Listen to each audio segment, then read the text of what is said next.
Go, Reggie.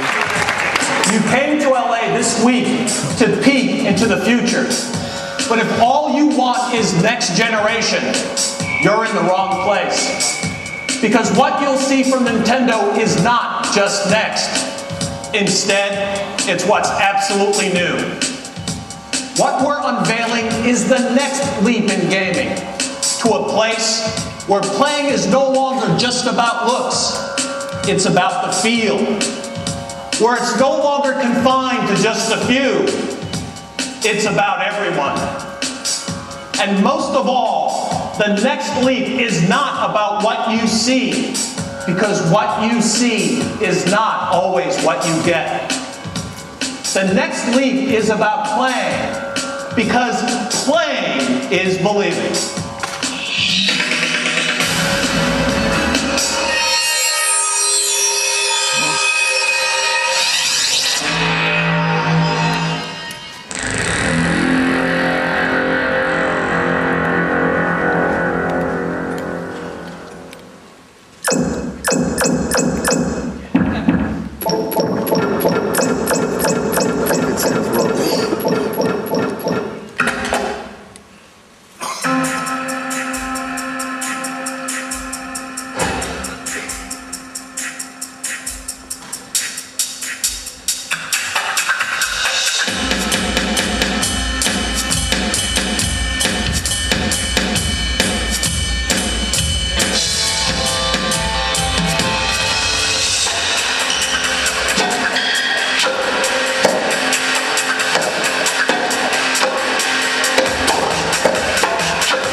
Someone sent me a message.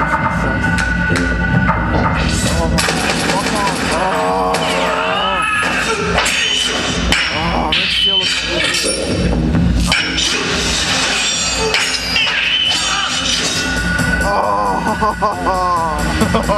Oh yeah.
Years ago at E3, we pulled the curtain back on Nintendo DS, and many said, huh?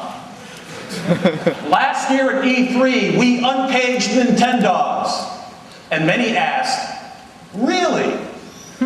Then 9 months ago at the Tokyo Game Show, we revealed how we, from Nintendo, will change game control forever. And a lot of people said, well, we'll see. Fair enough. Because today, you will see. And tomorrow, you'll start to feel.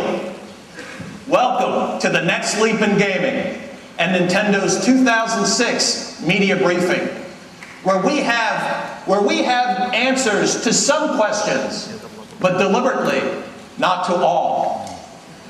Because our purpose this week is not to fill your left brain with information, but to jolt your right brain with inspiration.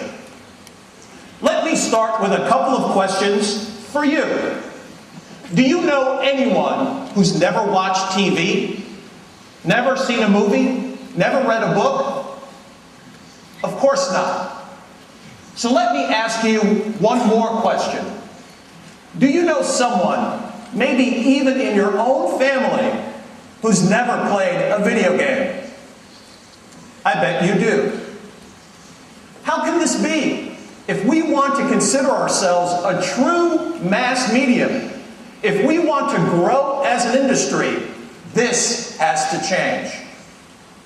And today, change begins here with a new console, just as it already has with a new handheld. To let me explain, let me begin with what I'm guessing are a few of the main questions on your mind. First, the system. Why did you make it so different? And by the way, how much will it cost and when can I get it?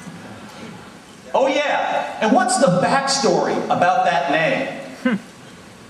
And finally, what about the games and which developers are on board with us?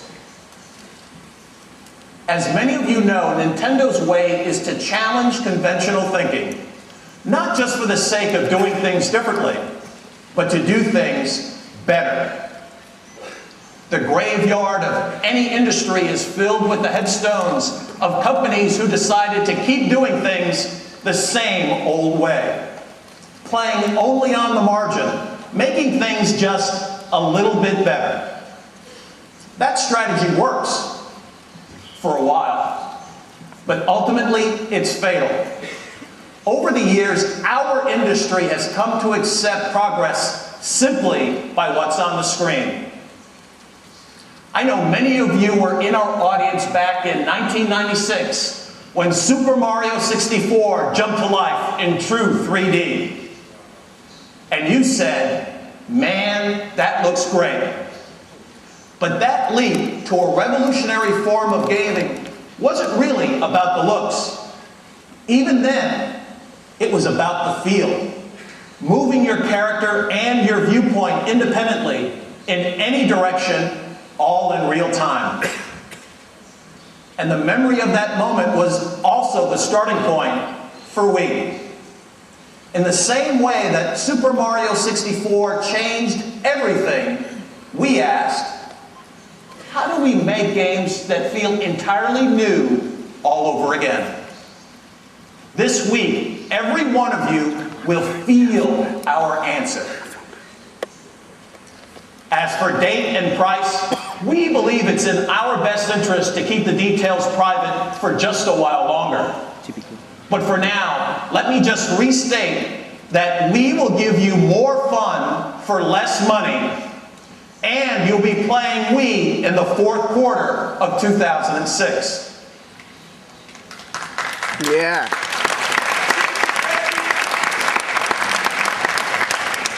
Okay, next, the name. First, we want to thank everyone who wrote good things about it the day you heard it. Both of you. But seriously, the response didn't surprise us at all. At first, every distinctive name sounds strange. Did you love Lexus the first time you heard it? How about IKEA? How about Google? Change is good. Wii from Nintendo means just what it sounds like. Wii. It's the sound of inclusion, the sound of every gamer you know and every new gamer who's going to join us. It's a giant leap for gaming, for everyone around the world. It's the sound of the future. As for the last question, what about the third parties? Well, we'll be talking about them in detail in just a few minutes and showing you much more on the show floor tomorrow. For now, let me just say that on behalf of the names you love from Nintendo and our partners, we can't wait to show you what's on the way.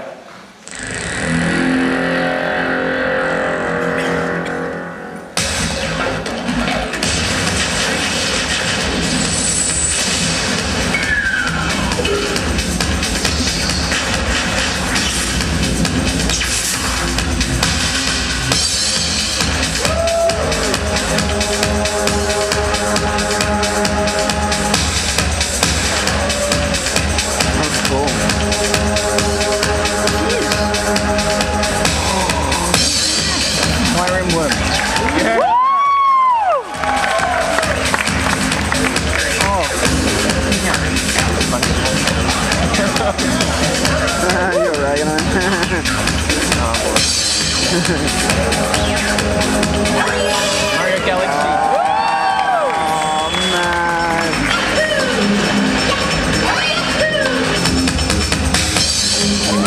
Yeah.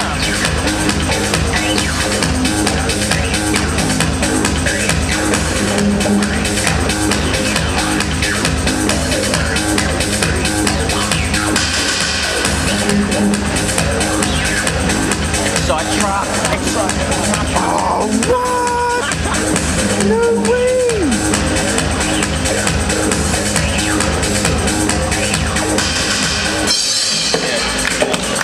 Oh, the Johnny.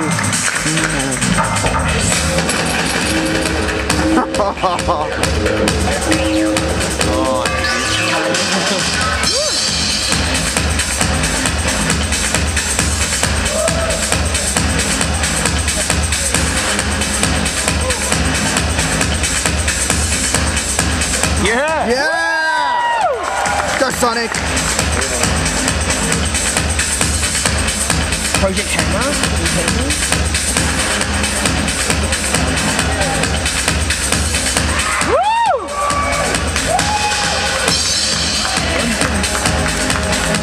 Oh, One Piece 3.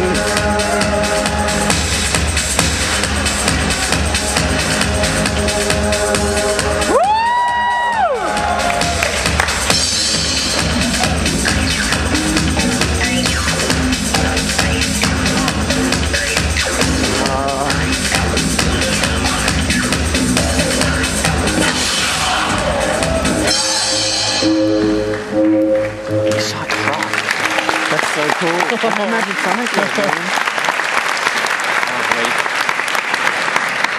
I think you may have recognized that last game. It's called The Legend of Zelda. But this one is different. It is by far the best Zelda game we've ever made. And it's also the most beautiful game Nintendo has ever made. But just as importantly, it's breaking precedent. Because this is the first Zelda game that will be right there on launch day alongside a new Nintendo system. Yeah! Yeah, you tell him, Reggie. How good is that? I know you'll make that judgment for yourself, but there's no better time for a first look than right now. So please welcome Nate and Bill from Nintendo of America to host the world premiere of The Legend of Zelda Twilight Princess, playing on the new Wii. Thank you, Reggie. Good morning, everyone. Are you ready? Yeah. Nate and I are very happy and honored to be able to show all of you exactly how you're going to be playing Zelda this year on Wii.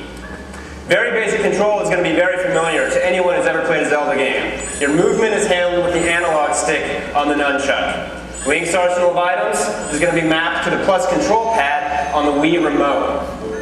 And Zelda's patented targeting system will be handled using the Z button, also on the nunchuck in the left hand. But the Wii version of Twilight Princess takes advantage, of course, of the unique controller.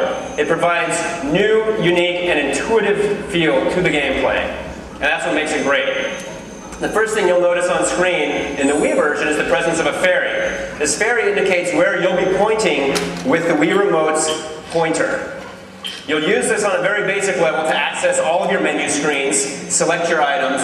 It's very intuitive, it's very nice, it's very easy to use, and I think you're all going to like it. But, you know, menus aren't that exciting, so why don't we get into some of the more intense battles?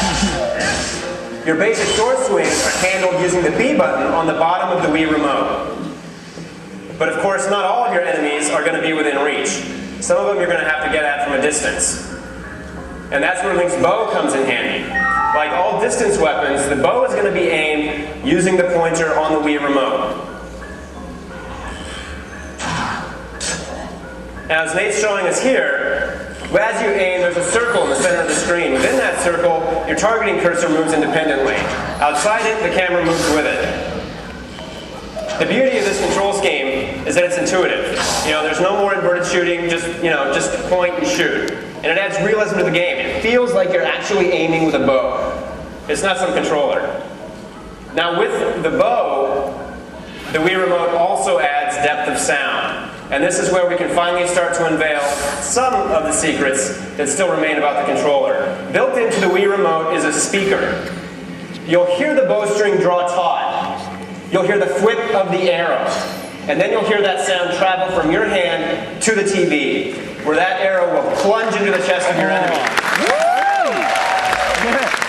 That's depth of sound that no other controller and no other system can offer. And I know that other developers already have a whole lot of very unique ideas about how to take advantage of this feature.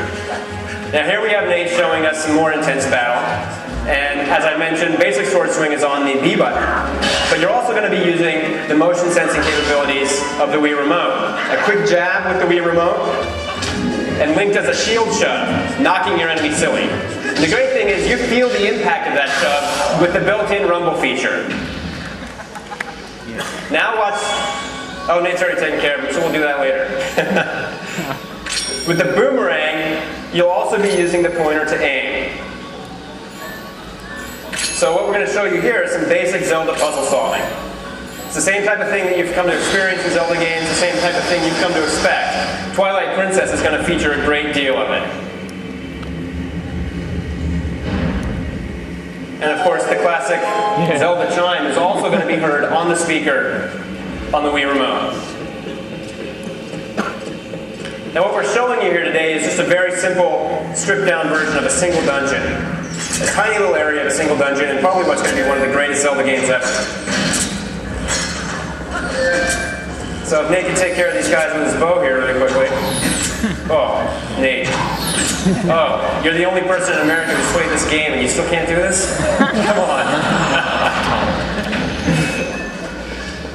other thing you can do is you can pick up crates with the A button on the Wii remote, and when you want to throw them at your enemy, you just give a quick chuck with the nunchuck. So like I've mentioned, the nunchuck, obviously, again, has built-in motion sensing capability, independent of the Wii remote. You've got two different controllers, two different motion sensors, and that allows for a lot of freedom with unique control styles. You'll notice here that Link's iron boots also make a return. But these boots aren't just going to weigh you down this time around. You watch here, they're actually going to lift you up.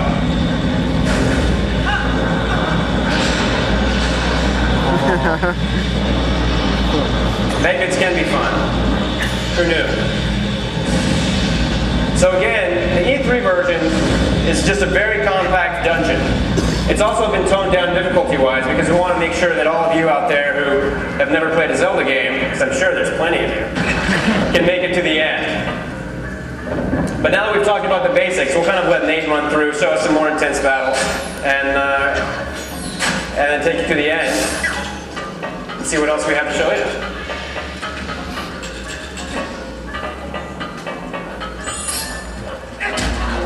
Again, quick little jab for the shield. Quick rotation for the spin attack, you'll notice there. Also on the nunchuck. There's a little more puzzle solving. So again, quick rotation with the nunchuck for the spin attack. And then you just stab down with the nunchuck. And Link will do his down thrust, finishing your enemies off. And let me tell you, that feels really good.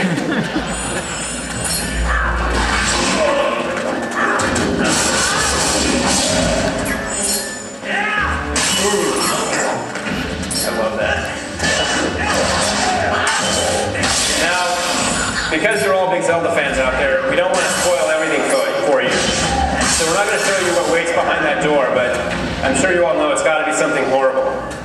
But don't worry, even if you're not a Zelda fan and you can't quite handle all that action, also on the show floor you're going to be able to kick back lakeside and enjoy some nice, relaxing fishing. But you're all going to have to bring your own beer. So we'll see you on the show floor tomorrow. Thank you very much.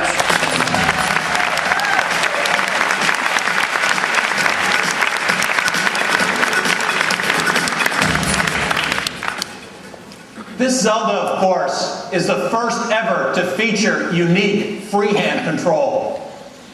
But tens of millions of Nintendo GameCube owners around the world will also be playing this game on their systems. That's because here in the Americas, Nintendo will launch two different versions. One for GameCube and another for Wii on the same day our new console launches. Even as technology advances, one thing will never change. The name of the game is still games. How many times have you heard Nintendo say it? But actions speak louder than words, so let's look at some games. Samus is back, and Metroid Prime 3 Corruption. You'll not only do more running and gunning, but both the Wii Remote and Nunchuck controllers, each with its own motion sensor, will pump up your heart rate like never before. It's both the new Metroid and the most intuitive first-person shooter ever. And Mario is back too. Woo! Yeah. His brand new adventure for Wii is called Super Mario Galaxy. And with freehand control, Mr. Miyamoto has given Mario moves he's never had before. Swing your hand to bat away objects, grab onto shooting stars with the pointer, swim through space, and skip along the stratosphere. We said this new system represents the next leap in gaming. But can it truly be new if all the names are the same? Of course not. That's why we're hard at work on new franchises to expand our portfolio. And we'd like to give you 3 early previews this morning. First up is Excite Truck. Most of you recognize the pedigree. But what you won't recognize is the method of control. Remember how you always tilted the controller like handlebars when you played Excite Bike? Well, now you're holding the steering wheel of a big damn truck. And the terrain deforms beneath you in real time. This feels like driving. Next, isn't it just fun to bash things? In Project Hammer, swing the controller and the bad guys get nailed. Oh. But what happens if the bad guy is Mother Nature? Survive or not, it's your call in disaster, day of crisis. Oh, that's wicked. Come feel the panic and bring the catastrophe under your control. Obviously, game creation inside Nintendo is important. But just as important is what's coming from our great third-party partners around the world. Independent developers have been hard at work in Japan.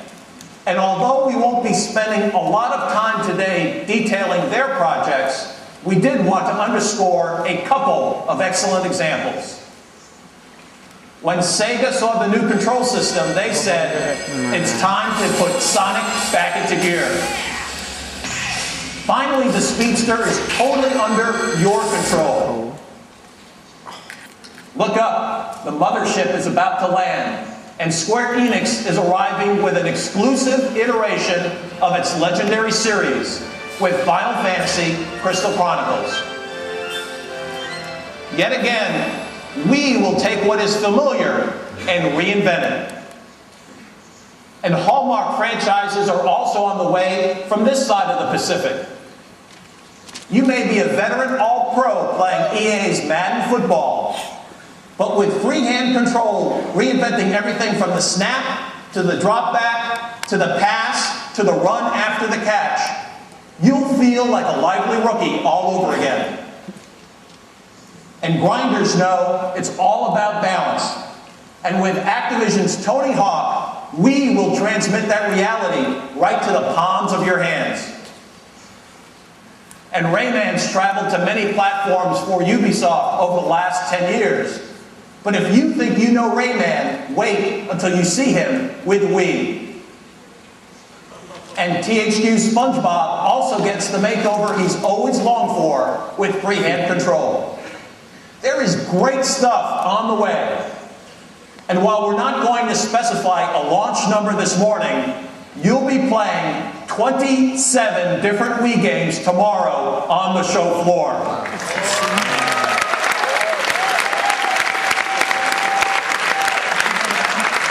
And seeing even more on video. And remember, that 27 number includes none of the titles which will be available with our virtual console.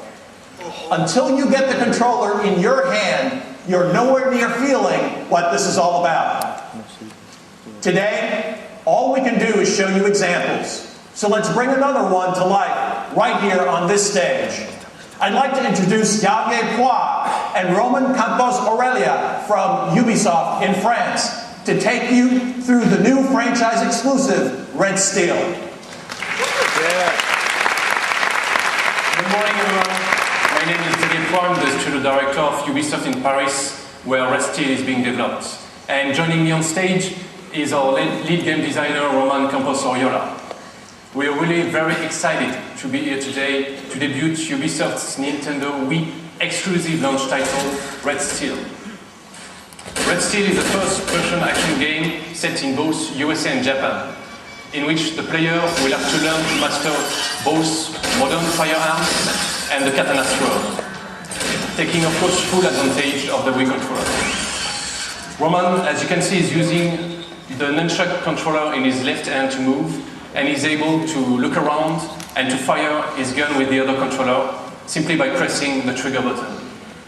With the Wii controller, you can handle the gun the way you want, and that's the first time, simply by moving your hand, like in real life. So, if you want to play it gangsta style, you can.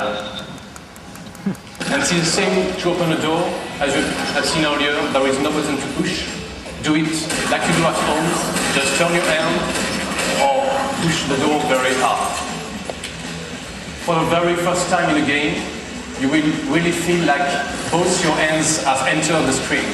You are in the game. As you can see through the demo, You should, at least. There are many graphical details. There we Yeah, it's go. coming. Yeah. So I don't know if you saw that you have many graphical details from destructible environments, explosions, real-time physics, soft bodies, which really help create an immersive experience for the player.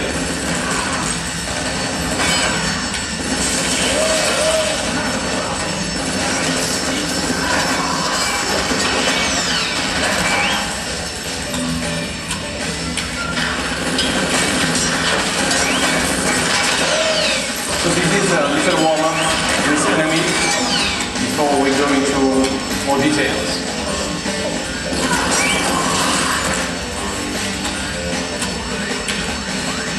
So now let's play Pachinko. The game will feature a variety of handguns and semi-automatic weapons, shotgun of course, as you will see. And now we'll be speaking more precisely about IA in the game. So once again, destructible environments and enemies, surprisingly in a game, really care for themselves. That means that depending on their level of trust, they will hide themselves, they will go for cover, and they will try to attack you from the back and try, of course, to control the situation. That will help to keep the action fast-paced.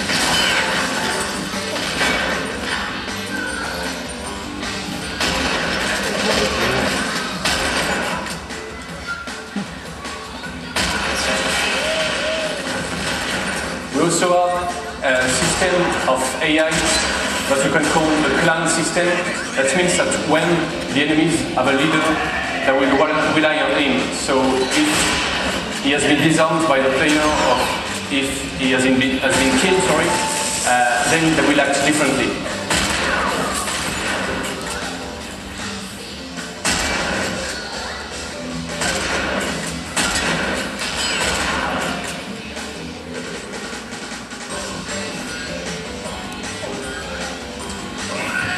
So now, Roman is going to show us a feature of the game which is called the freeze shot. This feature will be very useful in tricky situations. So simply by holding a button, the player will be able to freeze time and then will be able to tag weak points on enemies. You then will have to choose between killing those enemies or making them submit to you.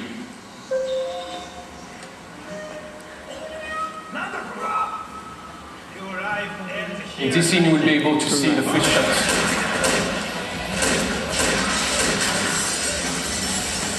Once again, destructible environments everywhere in the game.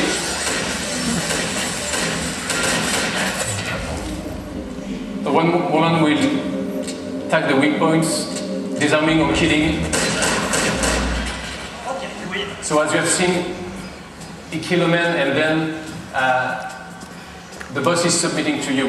Then you can decide on what you want to do. Sit down, for instance, like this. Just simply by moving your left hand to indicate what you want him to do. We have dodge rays.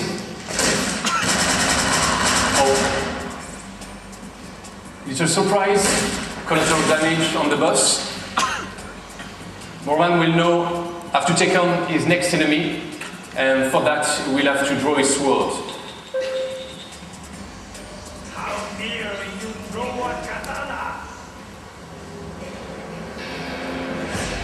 So once again, the moves you have to make for the sword fighting are very intuitive. You can block with your left hand and slash with your right hand in any directions. That means that you will have dozens of combinations to do.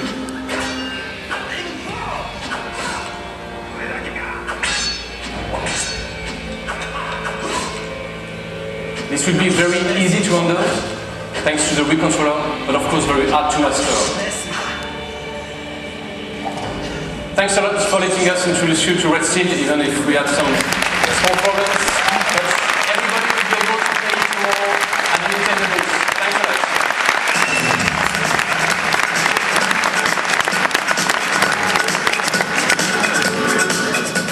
Thank for the demonstration. We want to switch gears now from what's going to be hot tomorrow to what's hot right now, Nintendo DS. Please welcome our Senior Vice President of Marketing and Corporate Communications, George Harrison.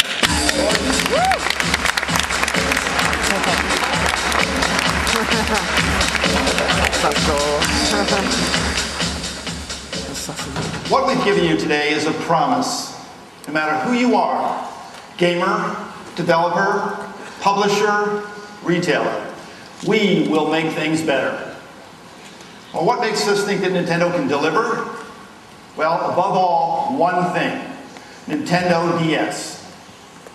Our long-held strategy of disruption became reality when we launched DS 18 months ago. Since then, true gamers have bought into true hardware disruption and software disruption. It's a different approach to portable play. Now, we're not going to spend too much time today drilling down on the sales numbers, but a little clarity is in order. The DS launched at the end of 2004, and it did very well. Then the PSP arrived, and some of you questioned if we were up to the challenge. But once all the early adopters cleared away, it became clear that it's always a matter of games, as it always is. And what's revived the portable market is what only the DS delivered. Things players had never seen before. Nintendogs, the brain games, seamless portable Wi-Fi play. The result is this: in terms of actual sell-through to players, the DS has sold more than 16 million units worldwide since its launch just 18 months ago. Now, independent sources put total worldwide PSP sell-through to consumers at millions less. Millions less. But even more important is our growing momentum. First came Nintendogs. More than 6 million copies were sold to players around the world in just 13 months. Then we launched Nintendo Wi-Fi Connection, the most accessible game network ever created for dedicated gameplay. Easy and free is a pretty persuasive offer, and the player response proves it. 1.3 million discrete Wi-Fi connection users so far, totaling over 40 million gameplay sessions. And all this in less than half a year. But maybe the strongest wave of all has just reached our shores. 3 weeks ago, the first brain game launched here in North America. This, after the 3 versions in Japan sold through to more than 5 million players. Over a third of them over the age of 35. Now, it's too soon to tell if our ultimate success will match Japan's. But we do know that our sales of Brain Age over the first 3 weeks, now totaling about 120,000 units, is even more than what we saw in Japan. And we expect to leverage that same appeal with a wider spectrum of games that we're calling touch generations. Beyond the brain games, upcoming games like Clubhouse games and Sudoku Gridmaster will further our reach to include people who've never felt comfortable with games before. For DS, we're simply not letting up. And in just a few weeks, the newest handheld sensation arrives here in America. Nintendo DS Lite. It's smaller, lighter, and brighter than the original. And if the Japan experience is any teacher, it will be even more popular than the original. In only a week, you'll be playing an all-new Mario game, which is the very picture of old school. The environments, the characters, and motions look familiar, but with new spinning blue shells and the ability for 2 players to pit Mario against Luigi wirelessly, this is a brand new Mario game, which will appeal to brand new players. The Pokemon are coming too. In Pokemon Blue Mystery Dungeon for the DS, and the companion Red Mystery Dungeon for the Game Boy. You don't play with the Pokemon, you are the Pokemon. These games, which have already sold through 1.4 million copies in just 6 months in Japan, arrive here on September 18th. Now, other Hall of Fame Nintendo names are also on the way, including Yoshi, Star Fox, and Digimon. And I know that if you're a Final Fantasy fan here in the West, there's always been something missing in your life. Final Fantasy III. Well, prepare to be fulfilled. The legendary title is coming to America on the DS, complete with a compelling storyline, but made even better with improved 3D graphics. And one more legend is also going global. Tony Hawk's Downhill Jam has been recruiting the best downhill skaters from around the world. But you can also connect directly to best Hawk players around the world. And thanks to the Nintendo Wi-Fi connection, you can chat on voice over IP at the same time. Perhaps best of all, DS is also getting its own exclusive Zelda title, The Legend of Zelda Phantom Hourglass. Picking up where Wind Waker left off, you'll now use your DS stylus to direct sailing, swordplay, and even the path of your boomerang. The DS is set to soar to the next level. In all, there will be more than 100 new games from DS from now until the end of the year. Take a look.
And good morning.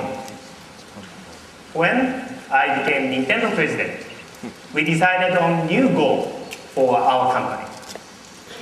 Expanding the total number of people who play games.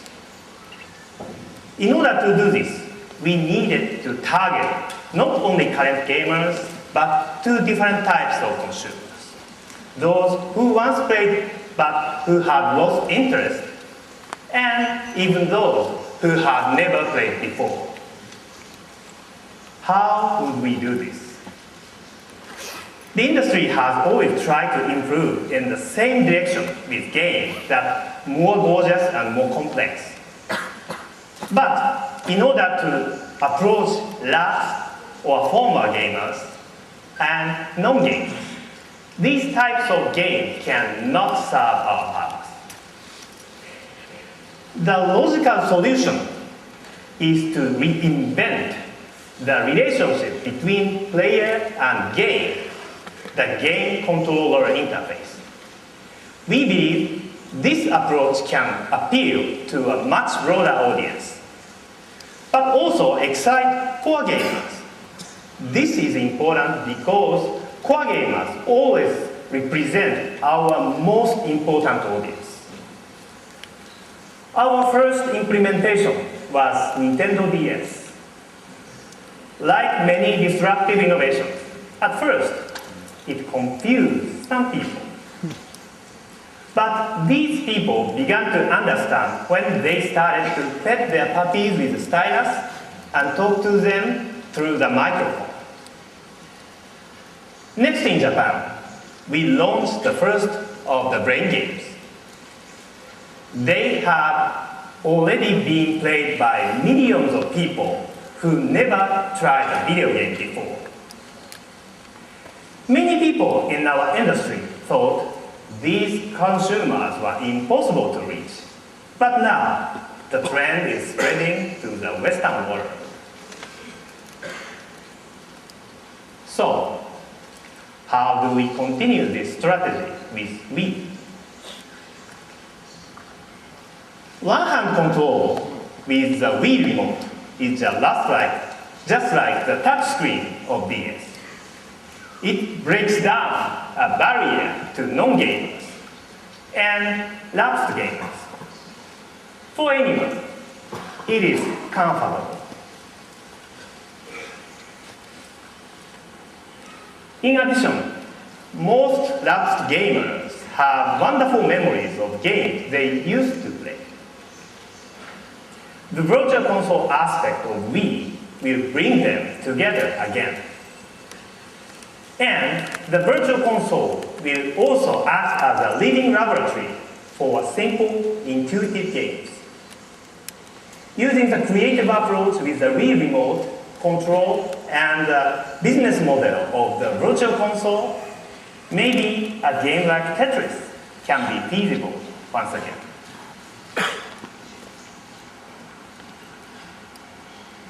In the past 20 years, as game systems improved in functionality, there were also downsides. Among these, the startup time before gameplay begins is growing longer and longer. I have been planning, developing, and playing games for a long time, and I still love all of this. But these days, I am busier than ever. And if I have to wait 30 seconds or 40 seconds or more for a game to load, often I get frustrated, and sometimes I just cannot wait. And now that I know I can instantly stop or start playing my DS by just closing or opening the top, I think I am spoiled. Maybe this has happened to you too. If serious gamers find these delays frustrating, how can we ever expect the mass market to show more patience than we do? Unless we change, we can never increase the gameplay population. The Wii console will also help solve this problem. It can power up virtual console games and applications like our Opera web browser saved to flash ROMs, almost as fast as telephone or television, in just a few seconds. And let me describe one more hardware feature. No game console, no matter how powerful, serves any purposes when it is turned off. So, we designed our machine to provide owners a variety of services, even when it seems like it is turned off. We will become the system that never sleeps. Using a design called Wii Connect 24, the console automatically enters standby mode without the fan running, but still operating key functions, and using about the same power of a miniature light bulb. Importantly, this means the Wii console can be constantly connected to the internet. For you hardcore gamers, this means developers can push a new weapon or vehicle or level to you even while you sleep. For beginning gamers, just starting with something like Animal Crossing, anytime the console is in standby, they may return to find that a friend has visited their village and left a message or a gift. And other developers will configure their games so that players will receive the game elements or information that the designer wishes. And programmers won't need to write a single line of code. Networking software is included in the hardware. And developers can decide to add these functions at any time. What we are aiming for is a system that is new every day. Then, finally, the most difficult job is to reach people who have never played before. To approach them, we need to remove several walls. New controllers and virtual consoles are important, but most important is software that these people will really want to play. These games would allow core gamers and non-gamers to happily and immediately compete against each other. What kind of game can do that? Among the examples you will play tomorrow is Wii Sports. This is a combination which will include tennis, golf, and baseball in one package. It will be available on launch day. Beginning players will find control with the Wii remote intuitive and appealing. Serious gamers will find it a surprising way to attempt something they already done many times before. Expanding the game audience with Wii means increasing the number of people in any household who are involved with games.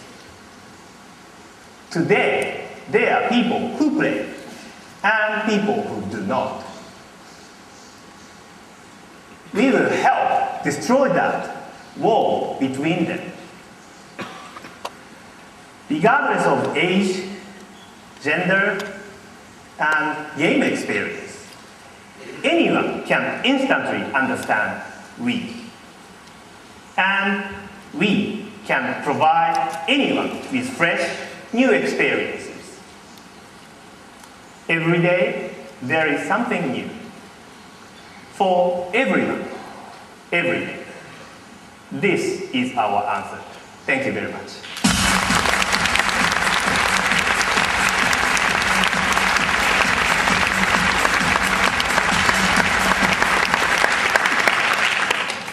Right now, there are 3,000 of you watching here in the audience, and a lot more online. And we'd like nothing better to invite you all up on stage to play. While we can't do that for everyone, we can make that happen for one person. As you know, we've been running an online sweepstakes with our good friends at AOL to choose the first player in the world to get his or her hands on the controller.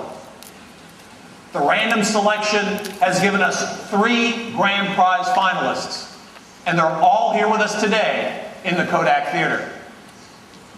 Mr. Miyamoto himself has chosen the winner at random, and he's put the name inside an envelope, just like it's always done up here at the Academy Awards. Now, please join me in welcoming Mr. Shigeru Miyamoto with the announcement of the final sweepstakes winner.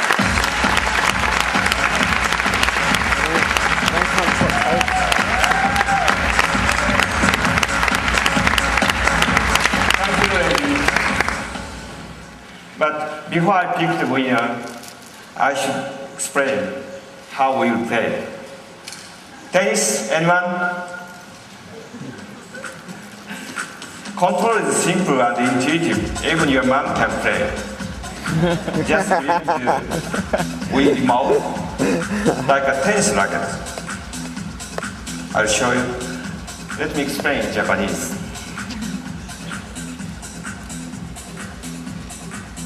Toss up. To serve, you just toss and serve. One swift stroke. One hand. You hit forehands. One hand. Forehands, backhands. Robin. You can swing low to high to hit lobs. Top spin. Twist the remote as you're swinging. Top spin or back spin. And hopefully you'll keep it in balance.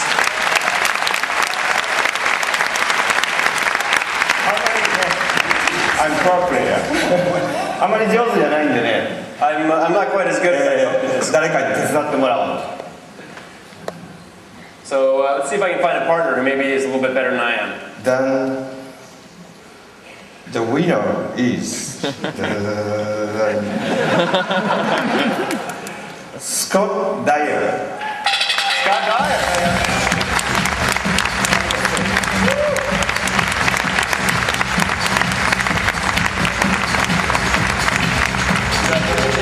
Congratulations, please join Mr. Miyamoto.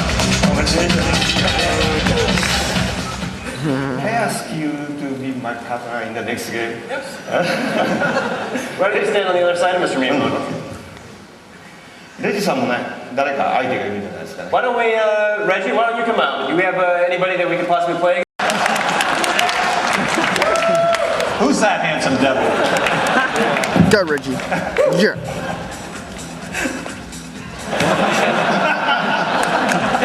And there's our winner. Okay, います。 So we've got Mr. Miyamoto and his partner on the left side, and we've got Reggie and Mr. Right. Great. So again, toss and serve. We'll come forehand, backhand. Game point. Uh-oh. As you can see, this is a quick, shortened version of tennis. 3 points and you lose. So let's see if our executive team here can make a comeback. What can I do? That was quick. Maybe We need a rematch. okay. じゃあこっちいます。 A little rematch. リマッチ。Come on. Nice serve. Oh, nice.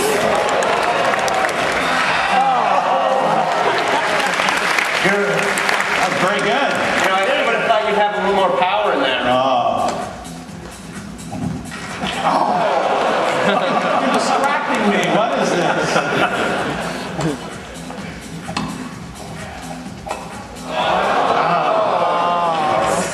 Here we go. Okay, it's your serve. I sense a comeback.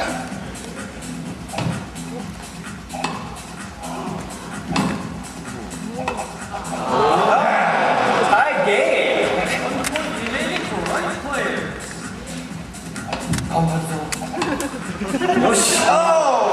Nice. Mr. Miyamoto, you pulled it out in the end.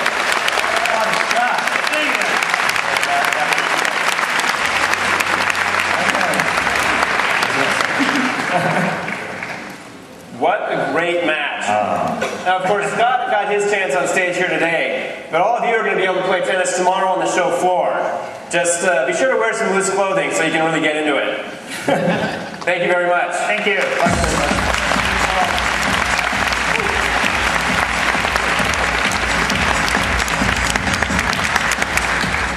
Let's face it. The bottom line of every E3 is simple. What's hot and what's not. Here's our take. What's hot is the feel of the game. The look is secondary.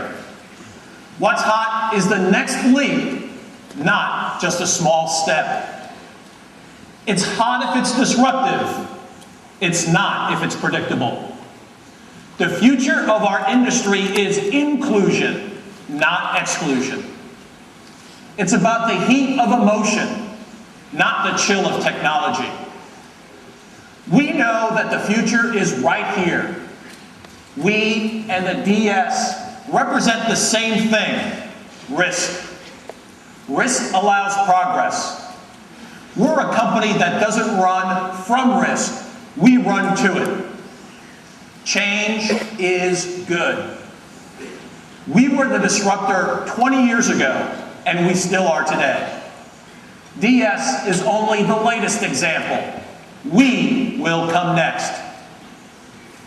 Every year, we hope you'll walk out of our media briefing saying, yeah, these guys are the hot story of the show. But you know what? Today, we're not asking that. Of course, we hope you like what you've seen so far. But in reality, we also know that seeing is just an impression. Playing is believing. Thank you all. We look forward to seeing you on our show floor tomorrow.